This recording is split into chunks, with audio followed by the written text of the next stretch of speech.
और रूस ने बढ़ाई एयर डिफेंस सिस्टम S-300 की तैनाती। यूक्रेनी मिसाइलों को मार गिराने के लिए तैनात किए गए S-300 डिफेंस सिस्टम। रूस की फौज ने तेज किए यूक्रेन के ठिकानों पर हमले।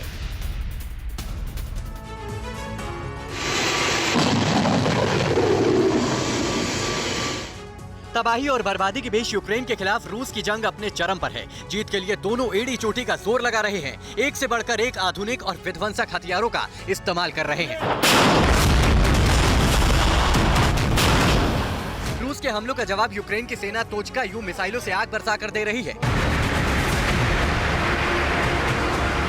रूस के खिलाफ यूक्रेन ने इन मिसाइलों का जमकर इस्तेमाल किया है। तोचका यू मिसाइलों से यूक्रेन ने डोनबास में रूस की सेना और उसके समर्थकों पर जमकर प्रहार किए हैं, लेकिन अब ये रूस के टारगेट पर है। रूसी सेना अपने एयर डिफेंस सिस्टम S-300 से तोचका मिसाइलों को निशाना बना रही है। खास बात यह है कि जिस S-300 एयर डिफेंस सिस्टम से रूस यूक्रेन की मिसाइलों को निशाना बना रहा है, वो यूक्रेन के पास भी है। युद्ध शुरू होने के समय यूक्रेन के पास S-300 के 100 एक्टिव बैटरी और 300 लॉन्चर थे, लेकिन युद्ध के 10 हफ्तों में रूस ने यूक्रेन के 21 लॉन्चर्स तबाह कर दिए। बताया जा रहा है कि यूक्रेन के सतह से हवा में मार करने वाली लंबी दूरी के ये हथियार जल्द ही खत्म हो सकते हैं।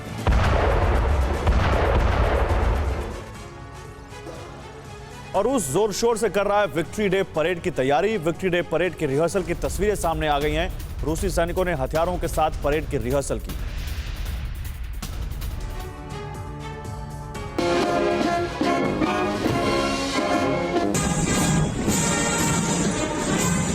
यूक्रेन में जीत का इंतजार कर रहा रूस इन दिनों विक्ट्री डे परेड की जोर शोर से तैयारी कर रहा है। ये तस्वीरें क्लानेनिग्राद की हैं, जहां की सड़कों पर रूसी सैनिक हथियारों के साथ परेड की रिहर्सल कर रहे हैं। दूसरे विश्व युद्ध में रूस की फौज ने नाजी जर्मनी को मात दी थी। उसी जीत की याद में 9 मई को रूस हर साल विक्ट्री डे यानी विजय दिवस मनाता है। रूस में हर साल 9 मई को शानदार परेड निकाली जाती है, जिसमें तमाम घातक हथियारों की नुमाइश कर रूस की सैन्य ताकत का प्रदर्शन किया जाता है।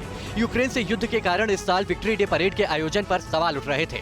कुछ एक्सपर्ट्स का मानना था कि युद्ध में व्यस्त रूसी सेना इस साल शायद परेड का आयोजन ना करे, लेकिन रूस ने परेड के रिहर्सल का वीडियो जारी कर ये साफ कर दिया है कि परेड इस बार भी पहले की तरह भव्य होगी। कहा जा रहा है कि विक्ट्री डे परेड में रूसी राष्ट्रपति पुतिन भी शामिल होंगे और रूसी सेना को संबोधित भी करेंगे।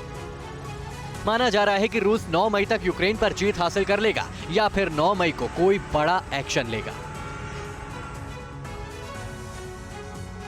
फिक्र आपकी, सोमवार से शुक्रवार रात 9 बजे सिर्फ TV9 भारतवर्ष पर।